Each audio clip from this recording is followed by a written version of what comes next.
I kept this secret for 23 years. I never told anyone, not my daughter, not my son-in-law, not my family. But on the wedding night, when the groom took the microphone and looked at me, I understood. He couldn't keep it a secret anymore. And I wasn't ready either. If this story touched your heart, click subscribe and let me know in the comments which city or country you're listening from. I'm grateful to everyone who comments. My name is Margaret Pierce. I'm 63 years old and have spent the last 40 years in Cedar Falls, Iowa. It's a small town, the kind where everyone knows everyone else. I was a teacher here, teaching English to children until I retired. People knew me as kind Mrs. Pierce, always smiling, always helpful, always quiet. But if there's a fire burning quietly inside you, know that it will either eventually die out or burn everything.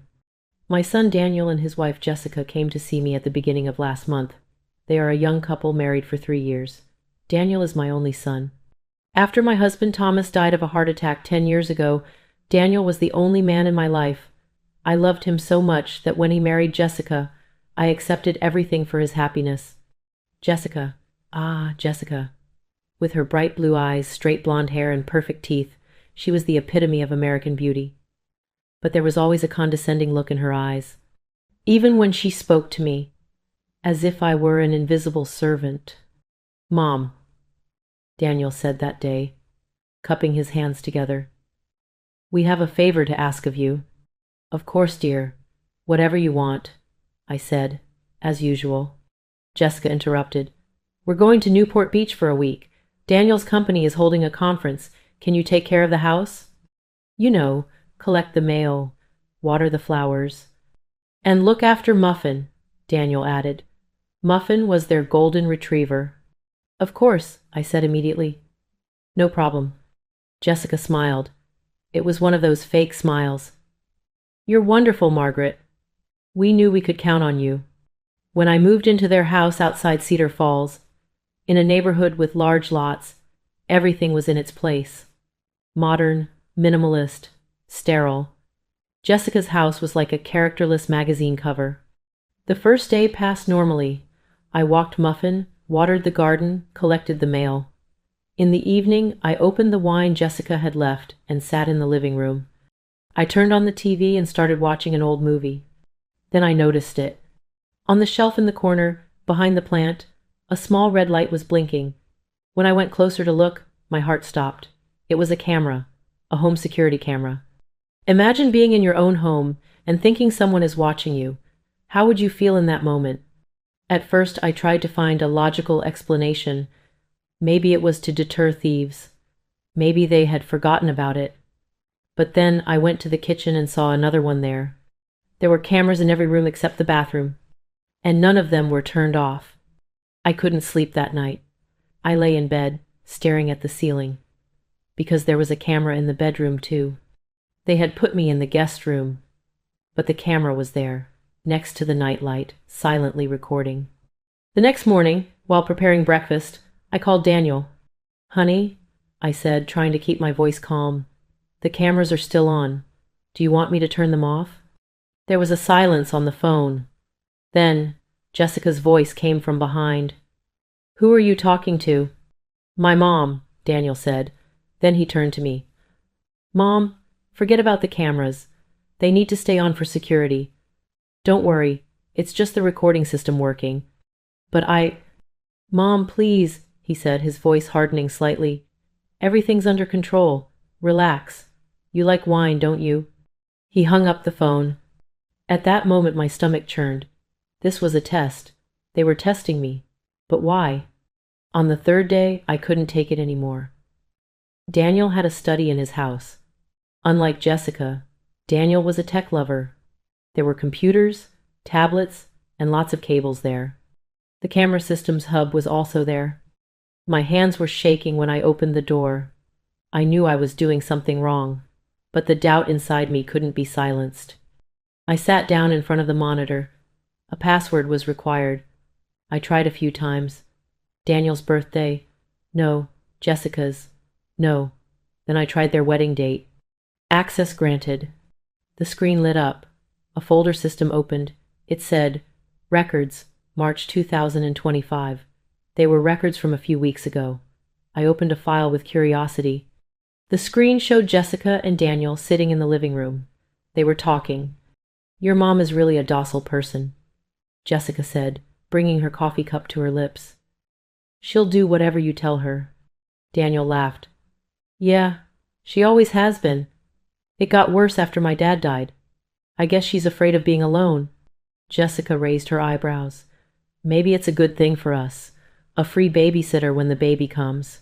Have you ever felt something break inside you when you found out that those you love were looking at you with disapproval? I continued. Another recording. This time Jessica was on the phone. Yes. Margaret is staying at our place this week," she said while talking to her friend. "Yes, the cameras are on.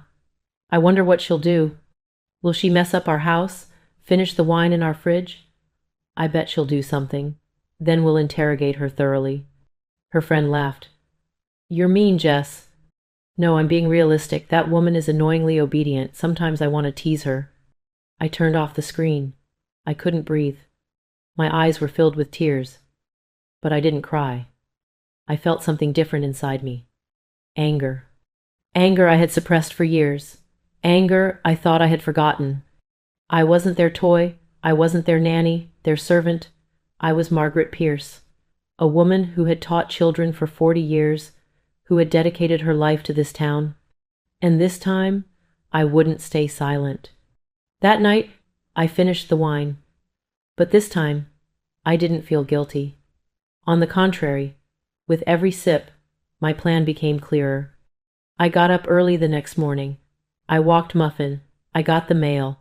I did everything normally, because the cameras were watching me.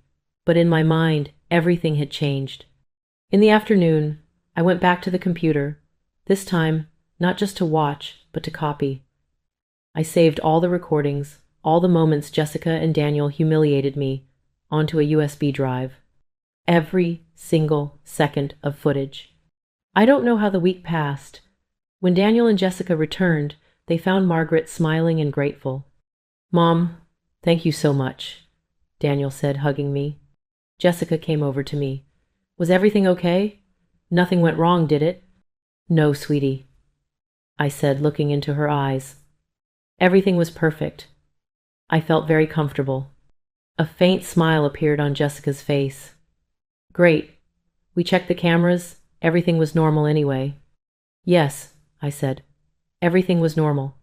When I got home, I immediately turned on my computer. I edited the videos. I only put together the worst parts.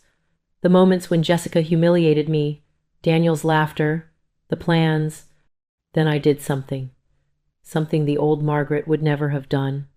I drafted an email. Recipients: Daniel's family, Jessica's family, mutual friends, co-workers. 30 people in total. The message was short. "Dear family and friends, I've been silent for years. I tried to be a good mother, a good mother-in-law, but some things need to be shared. In the attached video, you'll find how my son and daughter-in-law see me, recordings taken from the cameras in their own home. Maybe I'm old, maybe I'm old-fashioned, but I will protect my honor to the end. Margaret Pierce." My finger hovered over the send button. What would you do if you were in my place? Would you seek revenge or stay silent? I took a deep breath and clicked. The first call came an hour later. It was Daniel's father, his former brother-in-law, Tom. "Margaret?" he said, his voice sounding surprised. "Did you send this video?" "Yes, Tom, I did." "Oh my God. I didn't know. Is that how Daniel and Jessica talk about you?" "Yes," I said calmly. "They've been talking like this for months." Tom fell silent. Then he sighed deeply. "I'll call them. This is unacceptable." The next call was from Jessica's mother, Karen. She was crying. "Margaret, I'm so sorry. I didn't raise my daughter like this.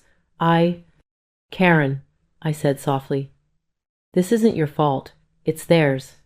The calls kept coming. Some supported me. Some were shocked. But no one defended Daniel and Jessica. Because the video was very clear. It was undeniable. Daniel called at 8 o'clock in the evening. His voice was trembling. Mom, what did you do? I showed the truth, I said. But these were private conversations. You secretly recorded us. No, Daniel, I said, my voice cold. You and Jessica secretly recorded me. I just used your own recordings. That's different. How is it different? You left the cameras on to test me. You watched me to humiliate me. I just made sure everyone saw the truth. Silence.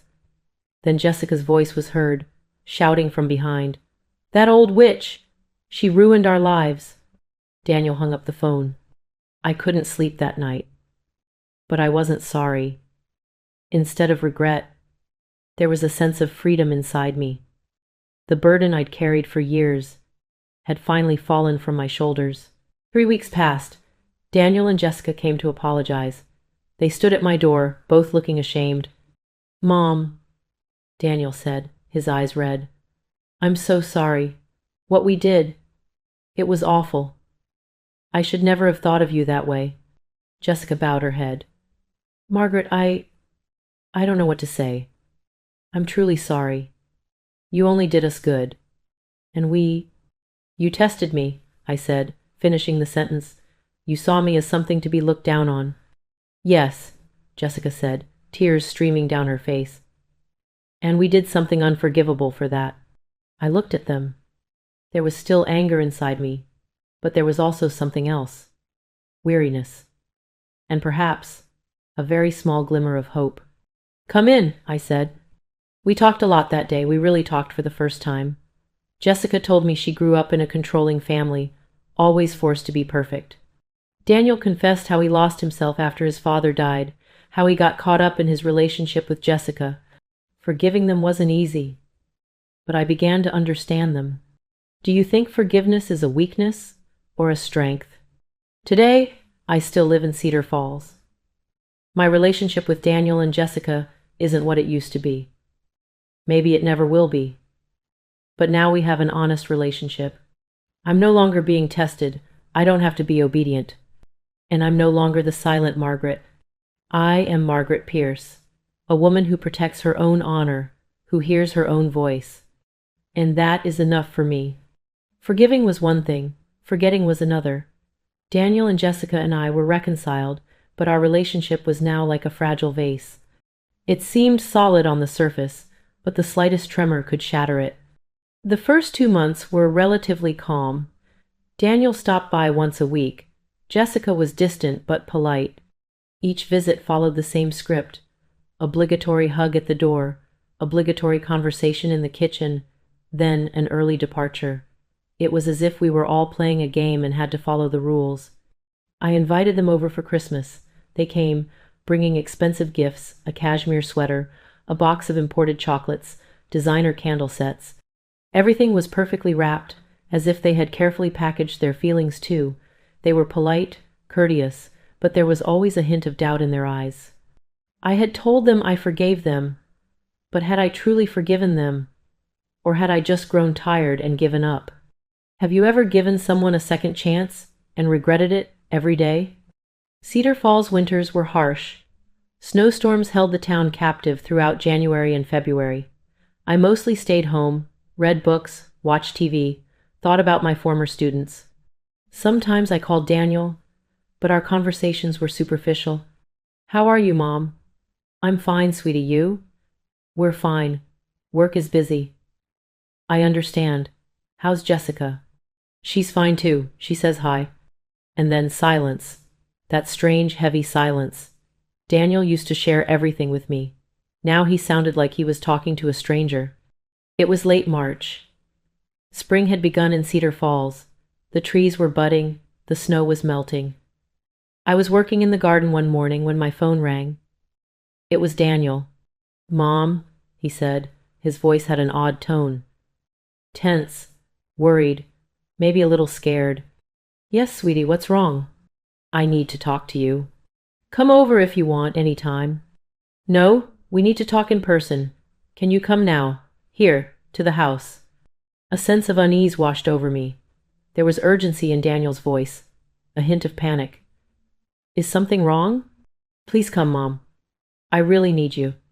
That sentence was one I hadn't heard in years. I need you. When was the last time my son had said that? Maybe never. I'll be there in 20 minutes, I said.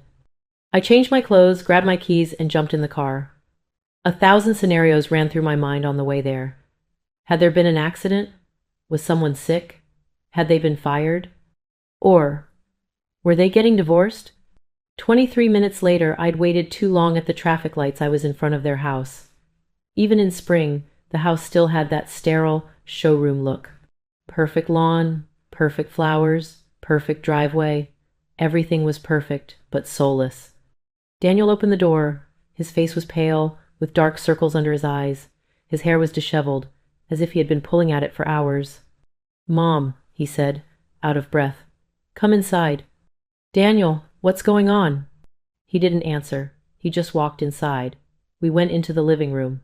Jessica was sitting on the couch, her knees pulled up to her chest, her arms wrapped around herself. It was as if she was trying to protect herself. Her face was wet with tears. Her eyes were swollen. My heart raced. "Oh my God, what happened?" Daniel turned to me. Tears were welling up in his eyes. "Mom, Jessica is pregnant." At first, I didn't know what to say. The words froze on my tongue. Pregnant? This isn't a crisis. This should be good news. This is wonderful news, isn't it?" I said, but even my voice didn't sound convincing. "It should be," Daniel said, his voice cracking. "It should be, but it's not, Mom. It's not." Jessica lifted her head, her eyes meeting mine. In that moment, I saw it. I saw the fear, the helplessness, the death in her eyes.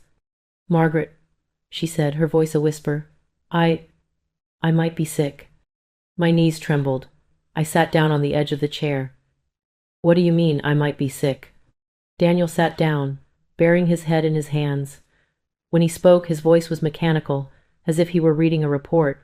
He was trying to suppress his emotions. Jessica's doctor did routine pregnancy screenings, blood tests, ultrasounds, genetic screenings. When the results came back, they found something unexpected. "What did they find?" I asked. But I didn't want to ask. Sometimes hearing the answers makes them real. "Cardiomyopathy," Jessica said. The word cold as ice. "Hypertrophic cardiomyopathy, a congenital heart condition. My heart muscle is thicker than normal." It hadn't shown any symptoms until now. I'm not an athlete. I don't do excessive exercise. That's why it went undetected for years. Daniel continued, "But pregnancy changes everything. During pregnancy, the body pumps 50% more blood. There's tremendous pressure on the heart. And Jessica's heart. Her heart might not be able to handle that pressure. The room spun. I couldn't breathe. It might not be able to handle it." Jessica sobbed. The doctor said, "I could experience heart failure in the 3rd trimester, or during childbirth. I could have a stroke. Or," her voice trailed off. She couldn't say the word. "You could die," I said, finishing her sentence. She shook her head, tears streaming down her cheeks. Have you ever faced the news of someone you love dying? In that moment, the world stops, time stops, and only fear remains, right? "The baby?" I asked, my voice trembling. "What happens to the baby?" "The baby is healthy right now," Daniel said. "But if something happens to Jessica during delivery, the baby is also at risk. An emergency C-section may be necessary. Premature birth. Complications." A heavy silence fell over the room. A bird chirped outside. But here, in this room, death waited silently. "What did the doctor recommend?" I finally asked. "Is there a solution?" Jessica looked at me. I saw something in her eyes, despair or helplessness. "There are 2 options," she said, her voice mechanical, as if she had repeated this hundreds of times. "Option 1, I terminate the pregnancy. Now, while it's still early. The pressure on my body will decrease, life will go on. Option 2, I continue with the pregnancy and take a huge risk." "How big?" I asked. Daniel replied. "The doctor said there's a 25 to 40% risk of death. The risk increases as the pregnancy progresses. 25 to 40%, almost 50-50, like flipping a coin. Life or death. And if you terminate the pregnancy? I asked Jessica. I'll survive, she said simply, but I'll never be able to get pregnant again. My heart couldn't handle a second pregnancy. Daniel stood up and began pacing the room. His hands were clenched into fists, his jaw tense. This isn't fair, he said, his voice filled with anger and pain. This isn't fair at all. Why? Why us? I sat silently. What could I say? Life wasn't fair. It never had been. Daniel, I said softly, come sit down. He looked at me, and I saw the helplessness of a child in his eyes. He sat down. Mom, he said, his voice trembling. What should I do? Tell me. Please tell me. What should I do? This question strangely shook me. For months they had excluded me, humiliated me, tested me. They had laughed behind the cameras. But now, at the most difficult decision of their lives, in the midst of a decision beyond my control, they were consulting me. And I realized forgiveness was doing this, putting the past aside and focusing on the present. Daniel, I said carefully, weighing each word. This isn't my decision. It's Jessica's decision. Her body, her life, her choice. Jessica looked at me, her eyes filled with tears. But what do you think, Margaret? Be honest. I took a deep breath. I think life is strange. A few months ago, I was very angry with you. That video. Yes, I took revenge. Maybe I didn't want to destroy you, but I wanted to hurt you, and I succeeded. Daniel shook his head. We deserved it. Maybe, I said, but now we're sitting here, and we're family. No matter what happened in the past, we're family now, and families support each other. Whatever you decide, Jessica, I'm behind you. Both of you. Jessica started crying, but this time it was different. She had lightened up a bit. I went over to her, took her in my arms. I stroked her hair, just like I used to do when Daniel was little. It's terrible, she said in a hoarse voice. Everything is terrible. I know, I said. But you're not alone. I'm here. 2 weeks passed after that day. Jessica and Daniel didn't see anyone. They didn't answer the phone. They didn't accept visitors. Only I could drop by from time to time. I cooked. I walked Muffin. I was just there quietly. I wanted to give them space. This decision would change their lives, and they shouldn't feel pressured. But at the same time, they needed to know they weren't alone. One day I called Jessica's mother, Karen. I didn't know if I should tell them about the situation, but Karen was Jessica's mother, and she had a right to know. Karen, I said on the phone, Jessica and Daniel are going through a tough time. What happened? Karen asked, worried. Her voice immediately tensed up. I told her everything. The pregnancy, the heart condition, the options, the risks. Karen cried on the phone. Oh my God, she said. My baby. You need to support them, Karen, I said, but don't judge them. This is already hard enough. Of course, she said. Of course. I'll be right there. No, I said. Not yet. Give them some time. Let them decide. Then come. Karen hesitated but agreed. 2 weeks later, one evening, Jessica called me. It was past 10 o'clock, a late hour. Her voice was calm but determined. Margaret, can you come? Just you. Daniel is at his mother's house. I just wanted to talk to you tonight. I'm coming, I said. 20 minutes later, I was in front of their house. The house was dark, only the living room lights were on. Jessica opened the door. Her face was tired but calm. She looked like she had finally arrived home after a long journey. Come in, she said. I sat down. Jessica made me tea, 2 cups of Earl Grey with a little honey. There was a long silence. Only the steam from the tea rose quietly. You know, she finally said, holding her cup between her hands, I hated you. I was surprised but didn't speak. I listened. After that video, she continued, her eyes distant, I thought you ruined our lives. Everyone judged us. Our friends, our family, our coworkers. Even Daniel's boss heard about it. It was shared on social media, discussed on forums. I couldn't leave the house for a week. I was so ashamed. I couldn't look in the mirror. I listened in silence. I hated you, she repeated. I was filled with rage. When I went to bed at night, I thought about you. I made plans for revenge. Maybe we would sue you. Maybe we would complain about you to your neighbors. Maybe we would erase you from our lives completely. She paused, took a sip of her tea. But then I understood something. Slowly, but I understood. You hadn't done anything wrong. We had. And you had only shown us the truth. Our own words, our own faces. It wasn't your fault. His eyes filled with tears. And now I might be dying. I'm 32, Margaret. 32. My life hasn't even begun, and it might be ending. And all I can think is, if you hadn't sent that video, maybe I would never have really looked at myself. Maybe my marriage to Daniel would have stayed fake. Maybe we would have divorced by the time I was 40 and regretted it. Jessica. No, listen, she said, raising her hand. Please listen. You sending that video was a wake-up call for me. And this pregnancy is the second wake-up call. Life is telling me, wake up, Jessica. Be real, because time is running out. She paused, took a deep breath. I've decided to have the baby. My heart raced. Words wouldn't come. Jessica, I finally said, this is too risky. I know, she said, looking into my eyes. It's incredibly risky, life-threatening. But Margaret, for the first time in my life, I feel like something is right. But, listen to me, she said, her voice hardening. I grew up in a terrible family. My mother always told me to be perfect, not to make mistakes, not to appear weak, not to need anyone. And that's how I lived. I got the best grades in high school. I got the best job offer in college. I married the most handsome man. But being perfect made me miserable.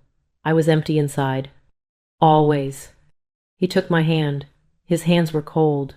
I married Daniel because he seemed perfect too. A good job, a good family, a good future. But we were both empty. We didn't really know each other. We were just playing roles. You and that video. It forced us to face the truth. And for the first time, we had to be honest. Tears began to roll down her cheeks. And now I want to be honest about this baby too. There's a risk, yes. I could die, yes. But I want this baby, Margaret. I've never wanted anything so much. And if I die. She paused, her voice trembling. If I die, at least I will have been brave once. I will have made a decision out of love, not fear. Have you ever made a decision that risked your life?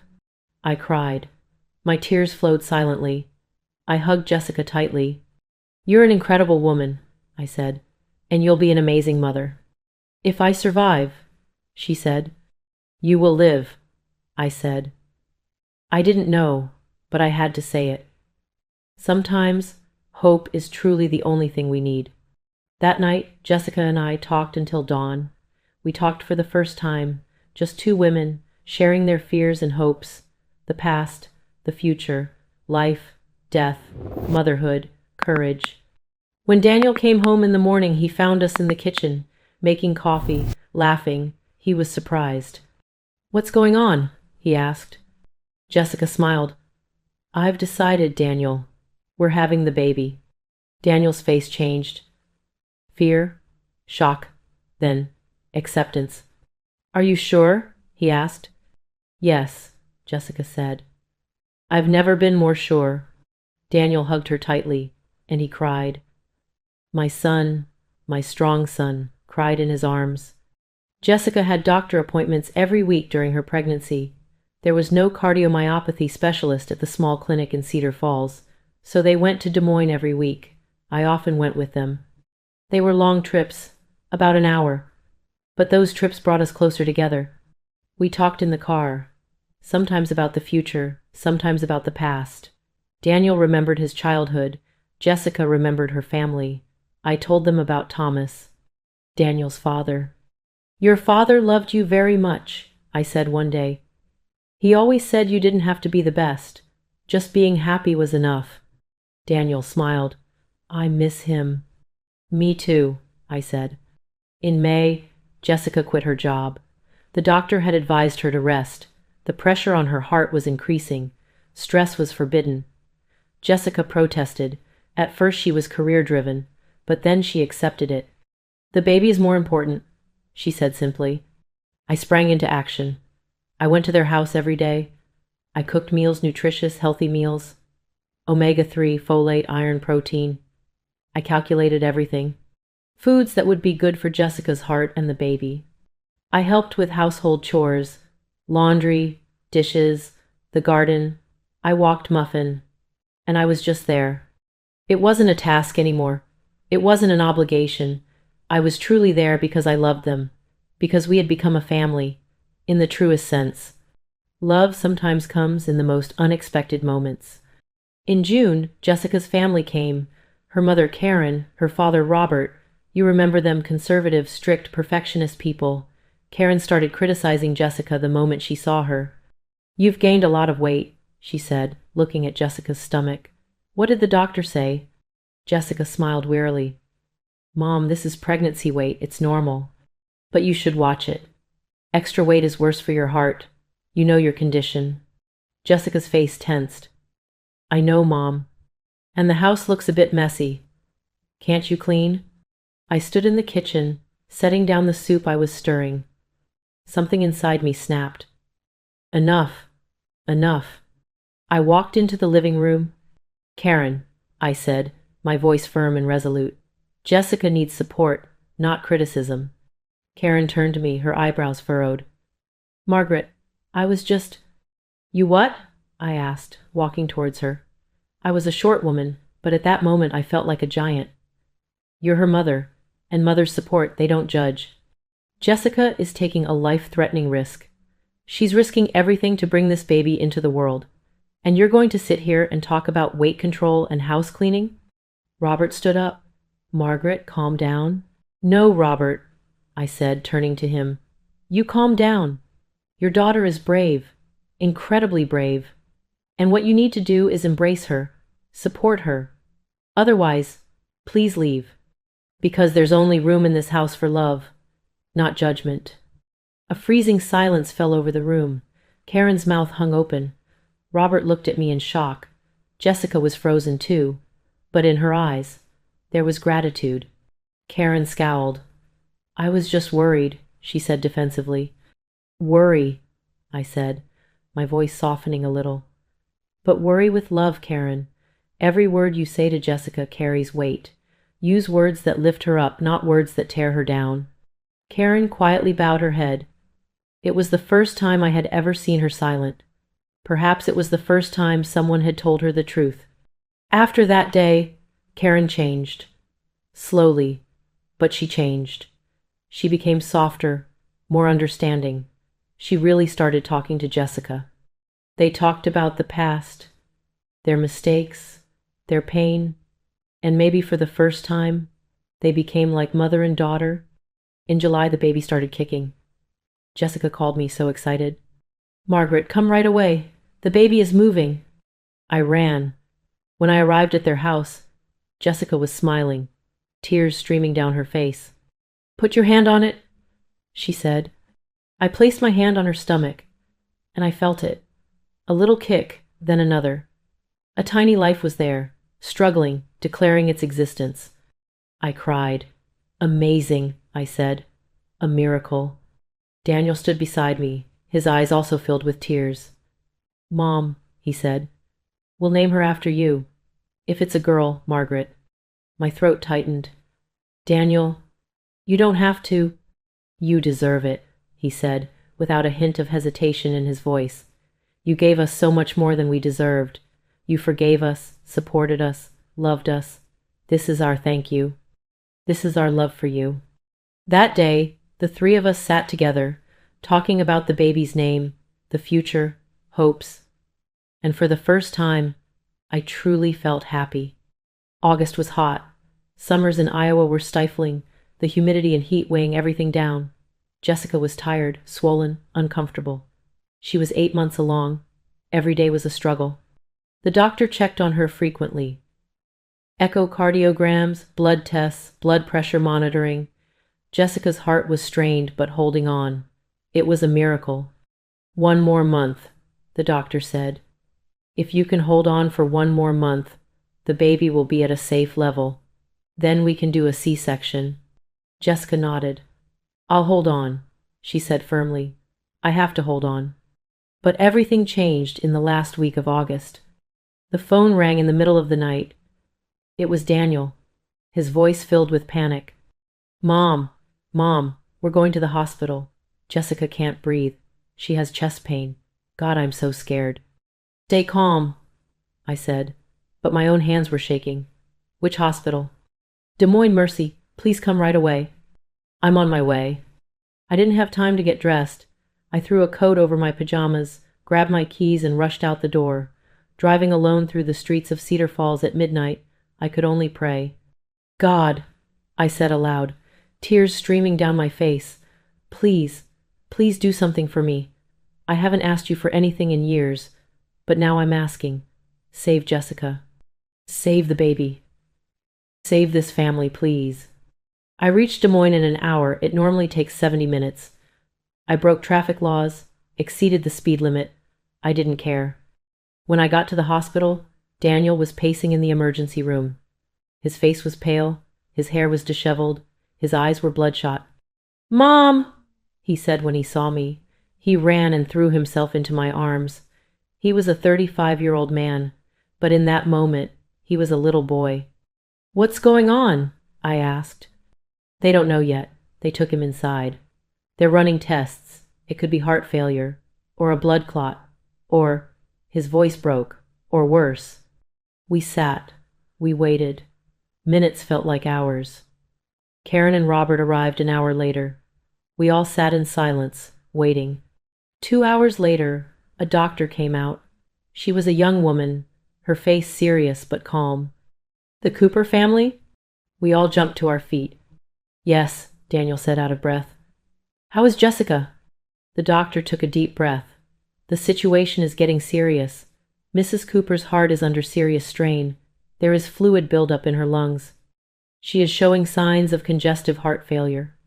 Oh my God, Karen said, covering her face with her hands. What can you do? I asked. The doctor looked at me. There are 2 options. The first is to try to stabilize her medically. Medications, oxygen, rest. But that could take a week, maybe 2. And the baby will be under stress in the womb during that time. The second option? Daniel asked. Emergency C-section. Now, tonight. We'll deliver the baby, so the pressure on Jessica's body is reduced. But the baby is 8 weeks premature. There's a risk. If you were in her shoes, which would you choose? The mother or the baby? Or would you risk both? What does Jessica say? Karen asked. She's conscious and determined right now. She wants the baby delivered. Immediately. Daniel's knees buckled. He collapsed into a chair. I'll lose both of them, won't I? The doctor knelt beside him, placing a hand on his shoulder. Mr. Cooper, we have an excellent team. The best cardiologist, the best neonatal specialists. We'll do everything we can. But I'll be honest, the risk is high. For both of them. Daniel looked at me. There was helplessness, fear, and a question in his eyes. Mom, what should I do? I went over to him, took his hands. Daniel, this is your decision. But whatever Jessica wants, you should do it. Because she's a mother. And mothers will do anything for their children. Daniel nodded. He turned to the doctor. Do it, he said. Perform the surgery. They took Jessica into the operating room. We went to the waiting room. A small, cold, sterile room. Plastic chairs, old magazines, a coffee machine, 4 walls, and endless waiting. Karen was crying silently. Robert was rubbing her shoulder. Daniel was standing by the window, looking out. I was sitting, clasping my hands, praying. It was past 3 o'clock. The hospital was quiet, with only the distant sounds of machines. Do you remember? Daniel said suddenly, still looking out the window. When I was 6, I had a bicycle accident. I fell, my knee was bleeding, I was crying. I remember, I said. You picked me up. You cleaned the wound, bandaged it, and you said, the pain will go away, Daniel. All pain goes away. It just takes time. And you were right. I had forgotten about it a week later. Silence. But will this pain go away, Mom? He asked, his voice breaking. If I lose Jessica, will this pain ever go away? I stood up, went to him. I held him in my arms. I don't know, sweetheart, I said honestly. But there's one thing I do know. You won't be alone. No matter what happens, you won't be alone. An hour passed. 2 hours. 3 hours. Then the door opened. A doctor in green surgical scrubs walked in. His face was tired, but he was smiling. The Cooper family. We all jumped up. Yes, Daniel said, his voice trembling. Jessica, the baby? The doctor widened his smile. Both are fine. The world spun. Daniel's knees buckled, and he sat down on the floor. Karen screamed. Robert started crying. I was just laughing, crying, both at the same time. Are you serious? Daniel asked from where he was sitting on the floor. Are they really okay? Really good, said the doctor. It was tough, really tough. Jessica's heart stopped for a moment during the surgery. We had to use a defibrillator. But the team was amazing. We brought her back. She's recovering now, stable. And the baby? Karen asked. Your baby is small but strong. 1 kilogram, 800 grams. She's in intensive care, but her vital signs are good. She has no congenital heart problem. It didn't come from her mother. Her lungs are a bit underdeveloped, so she'll need to stay in the hospital for a few weeks. But she'll live. Daniel buried his face in his hands and sobbed uncontrollably. Half an hour later, they let us see Jessica. She was lying in the intensive care unit, surrounded by machines, cables, monitors, but her eyes were open, and she was smiling. Hey, she said in a weak voice. Daniel ran over and took her hand. You idiot, he said, crying. You scared me. I know, Jessica said. I scared myself too. Don't do that again, Daniel said. Never again. Okay, Jessica said. Then she looked at me. Margaret? I went over to her, took her hand. I'm here, sweetie. Did you see the baby? Not yet. Go, she said. Go and see. Tell her. Tell her mother loves her very much. We went to the neonatal intensive care unit. It was a tiny room with plastic incubators, babies, machines. A nurse took us to little Margaret. And I saw her. She was tiny. So tiny. Wrapped in a pink blanket, with tubes and wires attached. But she was breathing. Her chest was rising and falling. She was alive. Hello, little Margaret, I whispered. Welcome. We've been waiting for you. Daniel stood beside me. I didn't know I'd be her father, he said quietly. But now I know, and I'll be a good father to her, just like you were to me. My tears couldn't be stopped. The next 3 weeks were spent in the hospital. Jessica slowly recovered. Her heart was still weak, but it was getting stronger. Medication, therapy, rest. The doctors were optimistic. Baby Maggie was also getting stronger. She was gaining a little more weight every day, getting a little stronger. Her lungs were developing, and the tubes were being removed one by one. I was at the hospital every day. I visited Jessica in the mornings and saw Maggie in the afternoons. I went home in the evenings, but I didn't really go home. I went to their home. I fed Muffin, picked up the mail, made sure everything was ready. At the beginning of September, Jessica was discharged. She was weak, tired, but alive. When we got home, we hugged for a long time. Thank you, she said. For what? I asked.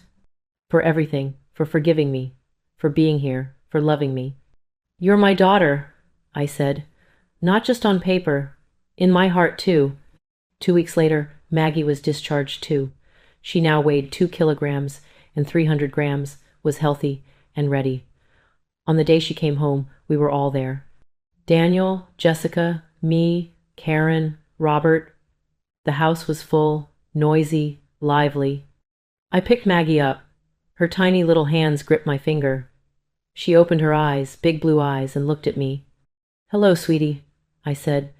I'm your grandmother, Margaret. and I love you very, very much." That evening, we all ate together. Karen had cooked surprisingly. It was delicious. We sat, ate, talked, laughed. After dinner, Daniel stood up and raised his glass. "I want to thank everyone," he said, "but especially one person. Mom, you are the backbone of this family. We disappointed you. We hurt you. We tested you. But you forgave us. And you didn't just forgive us, you loved us. You taught us what it means to be a real family."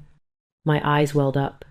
"This family is alive because of you," Daniel continued. "Jessica is brave because of you. Maggie is here because of you. I'm trying to be a good person because of you. You are our hero." Everyone clapped. I just cried. That night, as I walked home to my own home, I looked up at the stars. In the quiet streets of Cedar Falls, alone, but not lonely. I had a family. A real family. A year later, October 2026, Maggie's first birthday. A big party in the garden. Balloons, cakes, friends, family. Everyone was there. Maggie had started walking. She was stumbling but taking determined steps. I looked at her, I smiled. She carried my name. She was my legacy. Jessica was healthy. Her heart was still being monitored. She was taking medication, but she was doing well. The doctors had said she couldn't have another child, but Jessica didn't care. "One Maggie is enough," she had said. Perfect. Daniel was a wonderful father. He often got up at night, changed diapers, sang lullabies. He came home early from work to spend time with Maggie. Jessica and Daniel's relationship was different now. Deeper, more real. They still went to therapy, but now they went together. They had removed the cameras from their home. There were no more tests, only trust. I was happy, really happy. I went to their house 3 days a week to look after Maggie. On the other days, I lived my own life.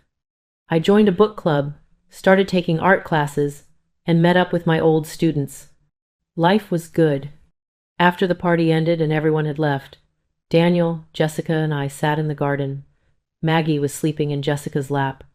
"Mom," Daniel said, "I want to tell you something." "Go ahead, sweetie." Jessica and I talked. "We're thinking about buying a house, a bigger house, and we want to live with you. You'd have your own apartment, your own space, but we'd be together." I was surprised. "Daniel." "Please," said Jessica, "we're a family, and families should be together. You're the person we need. Maggie needs you. I need you." Tears started streaming down my face. "I accept," I said. "Of course I accept." And that's what we did. 3 months later, we bought a big house. It had a large yard, a big kitchen, 3 bedrooms. My apartment was downstairs, theirs was upstairs. But really, it was all one house. On the first night, in the new house, we all ate together. Maggie was eating her food, making a mess, and we were laughing. Do you know what a real family is? It's not about blood ties. It's about love. It's about forgiveness. It's about staying together. That night, when I got into bed, I looked at the ceiling, and I thought of Thomas, my late husband. "Did you see?" I said aloud. "We did it. It was hard, but we did it. Daniel is happy. I am happy. And you would be proud." I felt a sense of peace. A deep, true peace. This story was the true story of a woman from Cedar Falls, Iowa. Her name was Margaret Pierce. A living, breathing, loving woman. Sometimes life tests us. Sometimes those we love disappoint us. Sometimes we feel betrayed. But forgiveness is possible. Moving forward is possible. Loving again is possible. When Margaret sent that video, she had taken revenge. But she had also created an opportunity for change, an opportunity for growth, an opportunity to be real. Jessica and Daniel weren't bad people. They were just lost people, and Margaret helped them find their way. Today, in October 2026, the 3 of them live together. A family. A real family. The cameras are off. There are no secrets, only love. And sometimes love is enough.